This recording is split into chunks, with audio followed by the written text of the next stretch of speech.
أعوذ بالله السميع العليم من الشيطان الرجيم بسم الله الرحمن الرحيم الحمد لله رب العالمين والصلاة والسلام على محمد بن عبد الله المبعوث رحمة للعالمين وعلى آله وصحبه ومن استنى بسنته إلى يوم الدين ثم أما بعد Allahun Azza wa Jalla falënderojmë, salavat dhe selamet Muhammed Mustafa sallallahu alaihi wasallam ja dërgojmë.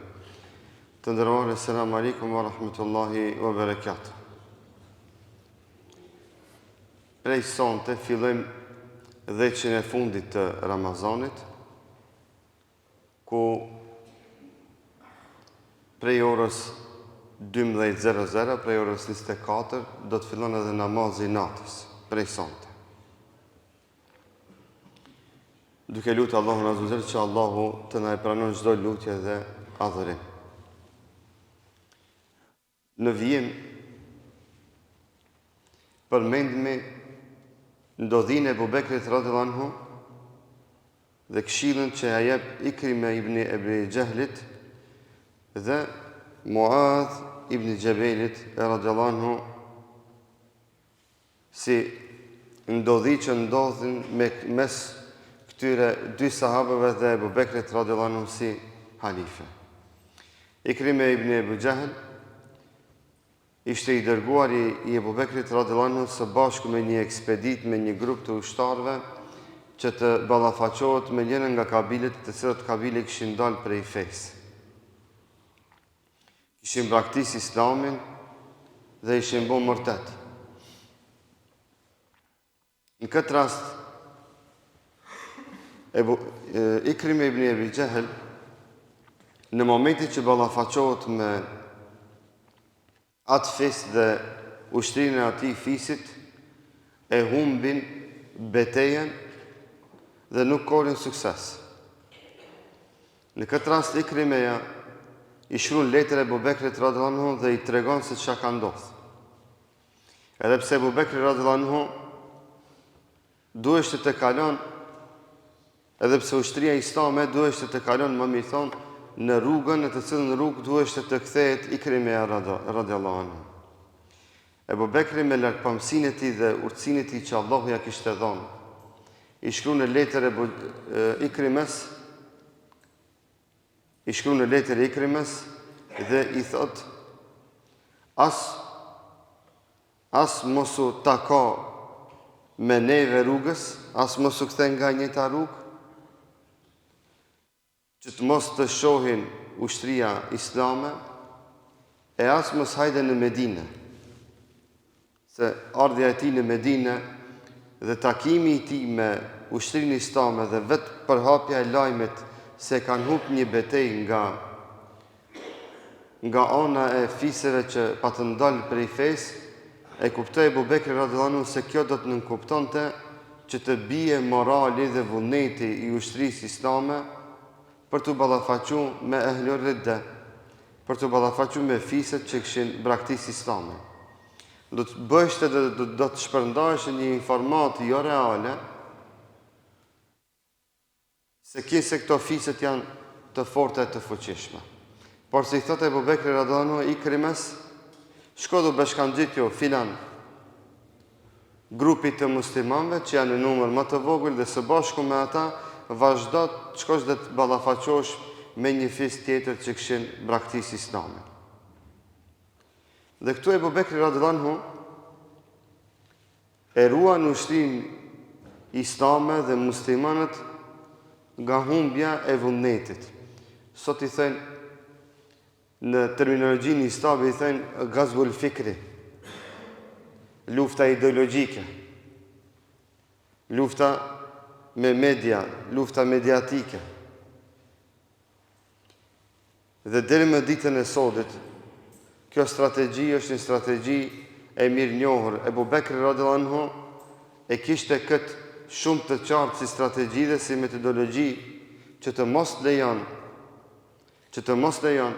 që të bie vullneti dhe të bie në ambicie tek besimtarët për të vazhduar këtë rrugë, për të dhënë fund këtyre fiseve dhe beduineve që dështën të bëjnë destabilizim në gadishun arabik në përgjithësi.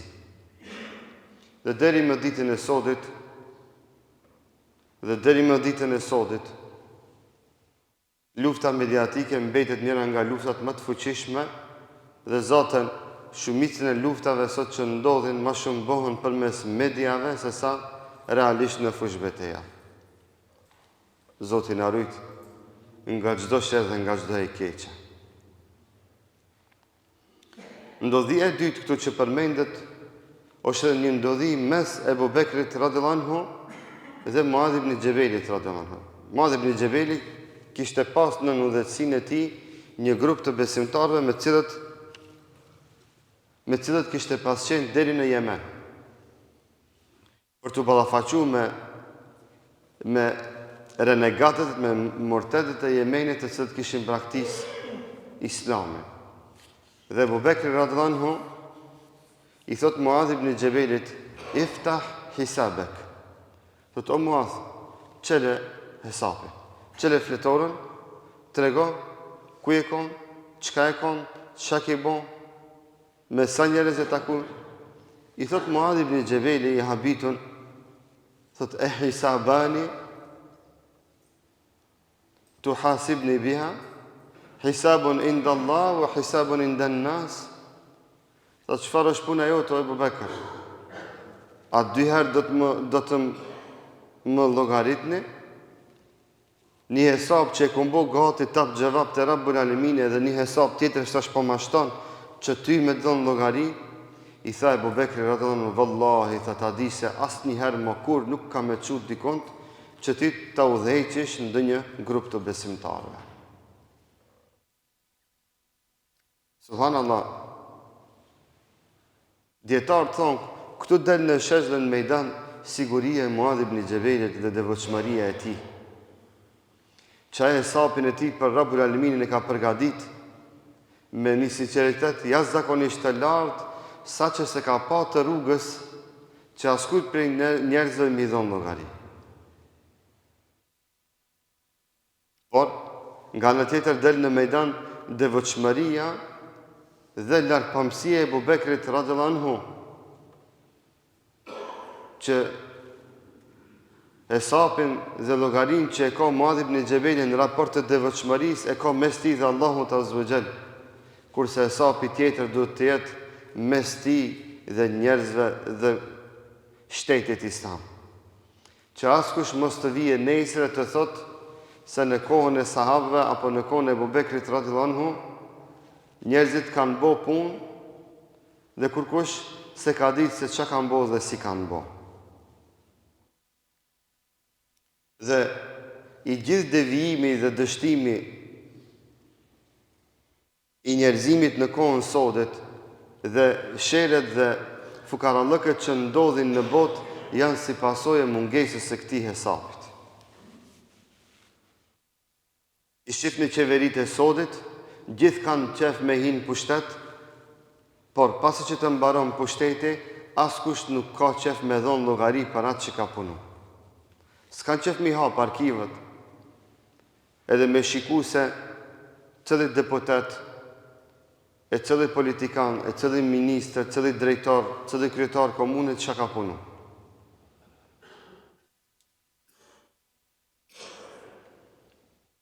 Dhe gjëja që më së shumë të urejnë është revizion. Abu Bekri radhiyallahu anhu çdo grup dhe organizim të besimtarëve që e ka bë në emër të shtetit islam, secilit i ka bë revizion.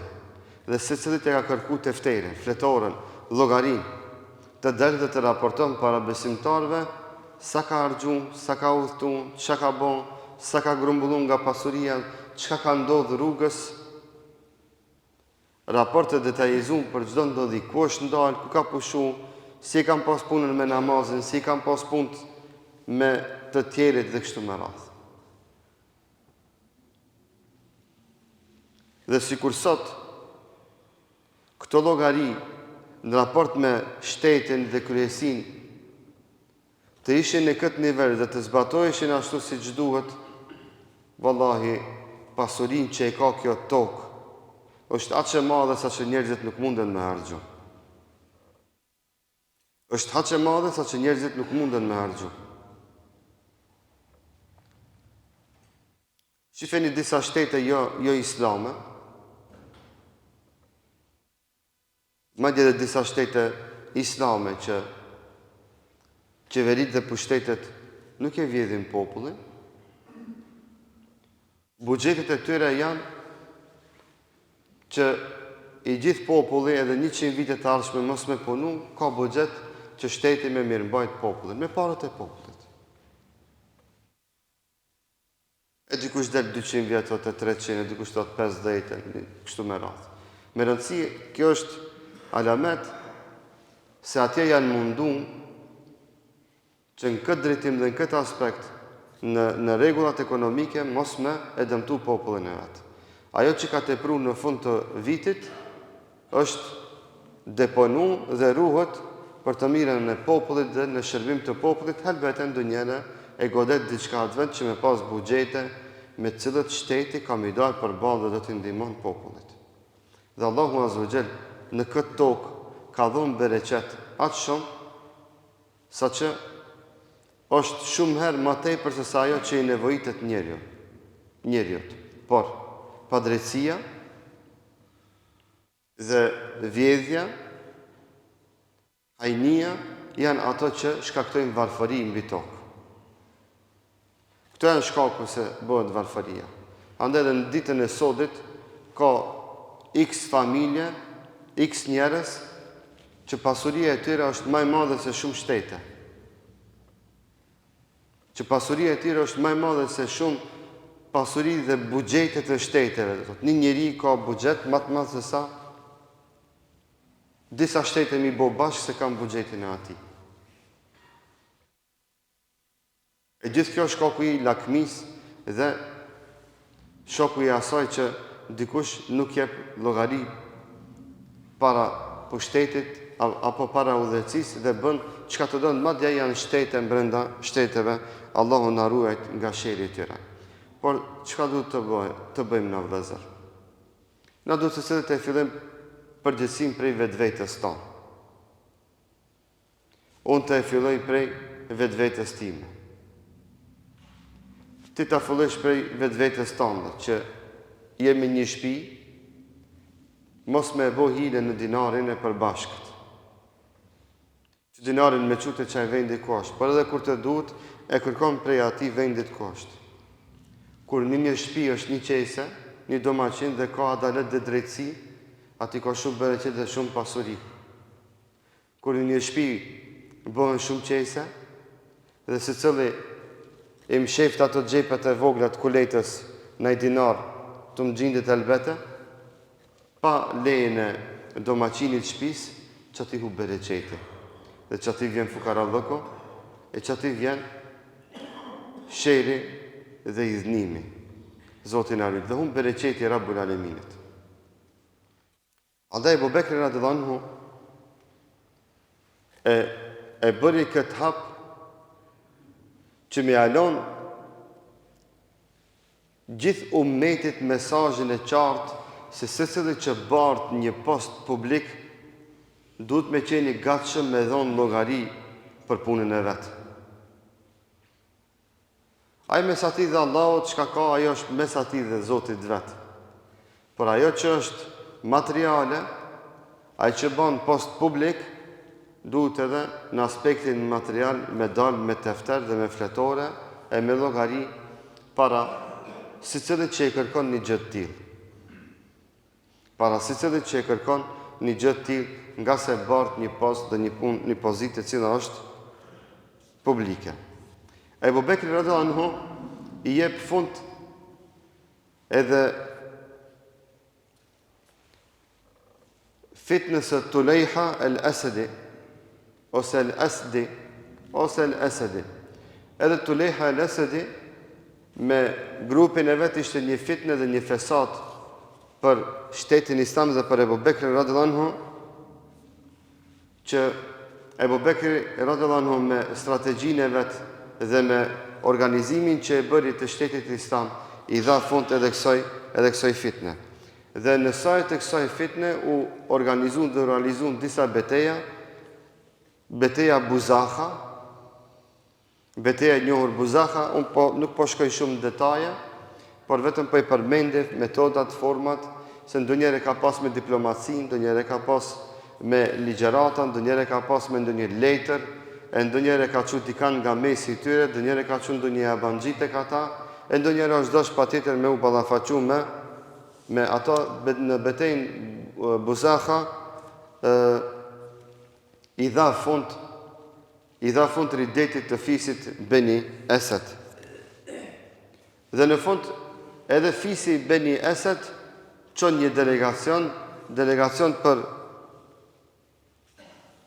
për të bërë një marrëveshje me Ebu Bekrin radiallahu anhu, e që të ulen në tavolinën e negociatave, delegacion dhe marrëveshje e cila është bajgi e gjatë.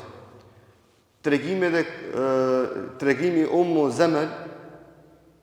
Zemel është një grua e cila thuaj që e ka llogarit veten se është zoja e arabëve, dhe ajo ka nxit edhe burrat që të dalin përballë ushtrisë muslimane, madje fati i saj ishte që kjo me atë mendjemallsinë e vet dhe me atë ignorancën e vet që të merr guximin që t'i del edhe Khalid ibn Velidit përpara. Dihet ta dini një gjë në historinë islame, gjithnjë kur përmendet Khalid ibn Velid dhe përmendet një palë tjetër, ta dini se ka hupa ajo palë. Khalid ibn Velidi radiallahu anhu, aq strateg dhe aq i guximshëm që ka qenë, sa që nuk ka pas ushtri apo betej apo grup i madh apo i vogël që ka mujt të ndal sulmin e tij dhe planin e tij që ai planifikante. Edhe pse këte e këshilluan që të largohet, po kjo refuzoi, shkaku se llogarit vetën diçka që Khalid ibn Velidi, kjo e kishte i thut në historinë islame një atë shumë dallume, shumë të veçantë arab që foleshte tek arabët për atin e saj. Khalid ibn Velidi, pasi që erdhon këtë, pa nëngjon që e ban ja vret atin, që për së gjalli ta sheh se çfarë ndodh me atin e saj, dhe në fund ajo pasi që deshte të sermon Khalid ibn Velidin, Khalidi radhiyallahu anhu në mbrojtje e vret edhe atë. Por para nëngjon që i tregon se mo këtë atë s'ki me e pa. Krenarin se kimo. Krenaria është veç me Islam. Krenaria të Allahu Azza wa Jalla është veç me Islam. Këto tjerat janë boshver muhabet.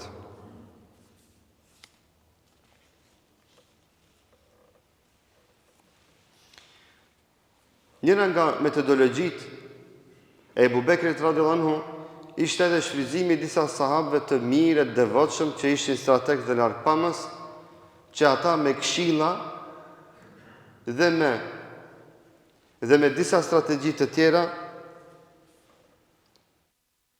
që fisin Beni Hatim,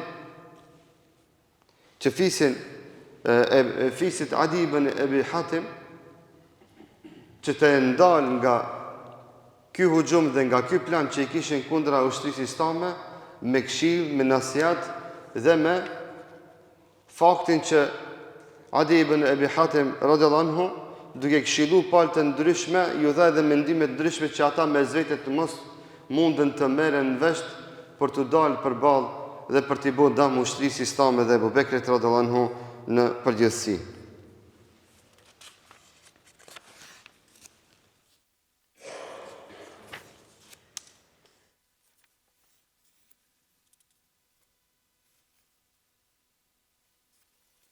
Në historinë islame, përmendet në gjitha këto ndodhi, sidomos në zonën e Jemenit, edhe martesa e Khalid ibn Velidit me Ummu Temim, falni.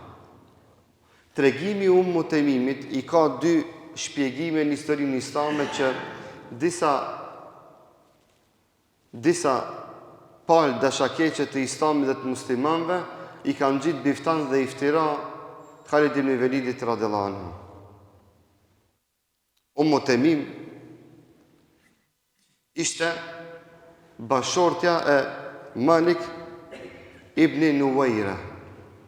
Malik ibn Nuwayra është njëri nga prijesit dhe udhëhecit e mëdhej të Jemenit, që ai me ushtrinë e vet bajgi rezistoi përballë Khalid ibn Velidit dhe përballë ushtrisë islame në përgjithësi.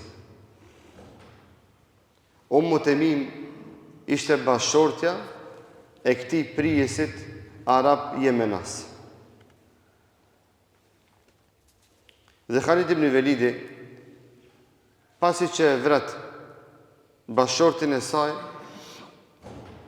Temimi dhe pasuria e Malikut dhe gratë që i robrun nga ajo, ato gra u banën robresha. Dhe Khalid ibn Velidit radhiyallahu anhu, si rrjedhoje e asaj, i takoi kjo robnesh, Temimi, dhe pasi që i kaloi ato procedurat sheriatike se kur i takon robnesha që të merr zotëri e saj e të e merr për vete, Khalid ibn Velidi Temimin e mori për vete.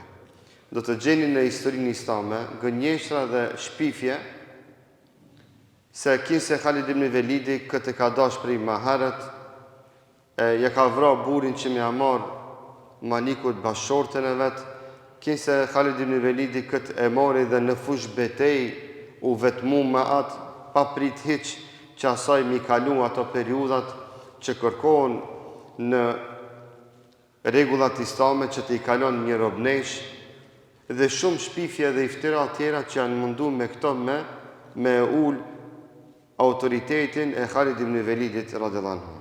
Njëra nga rastet e ralla ku shfrytëzohet një tentativë dhe një rast i caktuar që të ulet autoriteti i Khalid ibn Velidit pikërisht në pikën më dobët të njerëzimit që shumica bin atij të çështja e grave.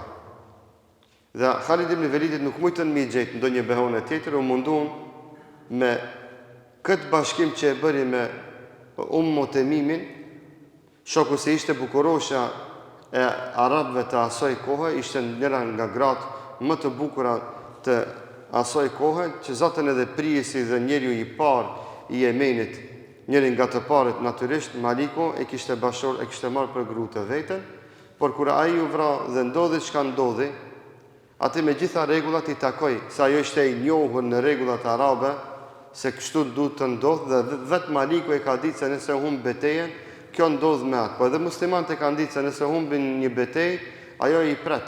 Ka qenë një rregull i njohur dhe i ditur në mesin e tyre.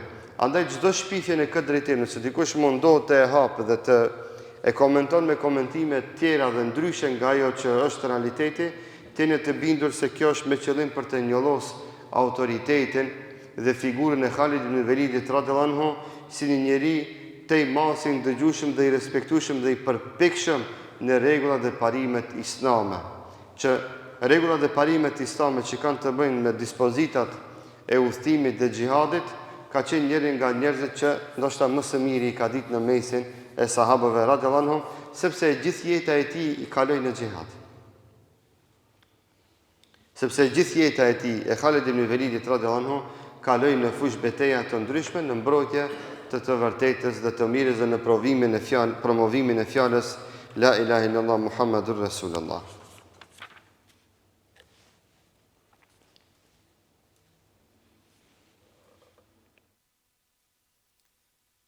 Riddeti i Omanit edhe Bahreinit, njëra nga vendet apo që e braktisën islamin pasi që ndroi jetë pejgamberi sallallahu alaihi wasallam, ishte edhe Ammani. Ammani deri ditën e sotit është një vend i njohur që elhamdulillah është shtet islam dhe musliman, por patëm pranoi islamin me letrën që pejgamberi sallallahu alaihi wasallam e dërgoi me Amr ibn Asin. Amr ibn Asi radhiyallahu anhu pa shku te banorët e Omanit dhe me porositë e Muhamedit sallallahu alaihi wasallam i thiri ato në islam, i këshilloi dhe udhëzoi që ata të e pranojnë islamin. Dhe ata e pranuan islamin. Por pas vdekjes së pejgamberit sallallahu alaihi wasallam, prijesi i tyre Dhut Taj, i njohur me emrin Dhut Taj, vendosi që ai dhe populli i tij të braktisin Islamin. Doli para popullit të vet dhe i thiri në braktisjen e Islamit, pasi që ai tha Islamin e kemi pas obligim me besu dhe me e praktiku derisa ishte gjallë Muhamedi sallallahu alaihi wasallam. Në momentin që ai nuk është i gjallë, ky obligim prej nesh bie. Atëherë Abu Bekri radhiyallahu anhu e dërgoi një ushtri, e cila ushtri duheshte që të ballafaqohet me këtë mbret dhe me popullin e Ammanit. Ballafaqimi në momentin që filloi, shkaku se banorët e Ammanit u organizuan dhe u grupuan në grupe shumë të mira, ballafaqimin e parë muslimanët thua se u humbën me banorët e Ammanit derisa deshti Allahu Azza wa Jall. Në moment të fundit, pak para se me dështue gjithë betejë, i bashkangjitën disa fise arabe muslimane të cilët në zonat e Ammanit kishin mbetur në dinin islam, i bashkangjitën ushtrisë muslimane dhe në këtë rast ushtria muslimane rikthen sulmin kundra dhëtaxhit, ku edhe do të thotë fitojnë këtë betejë derisa përmendet këtu se mbi 10.000 ushtarë të ushtrisë së Ammanit mbetën të vdekur në këtë betejë dhe në këtë ballafaqim mes tyre dhe muslimanëve. Edhe pse subhanallahu thuhet se në moment të fundit për pak ishte duke dështuar ushtria islame. Por me një ndihmë shumë të vogël, më shumë ishte morale se sa në numër, muslimanët korrin sukses. Dhe këtu dietarët përmendin rëndësinë e përkrahjes morale me fjalë e me këshillë dhe me qëndrim ndonjëherë karshi Islamit dhe të muslimanëve. Që kur zguxojnë besimtarët me qëndru neglizhent, bile me fjalë.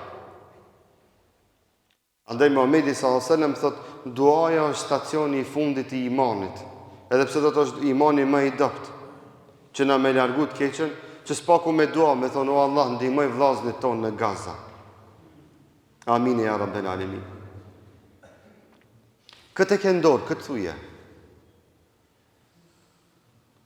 Tregoj Allahu ta zgjojë se unë jam me ato vëllezërit e mi, me zemër, me shpirt, me fjalë, me lutjet e mia dhe me këtë mekanizëm që e kam të vetëm në dorën time, me çka do të mundohem ne të luftoj dhe të imbroj vëllezërit e mi në Gaza.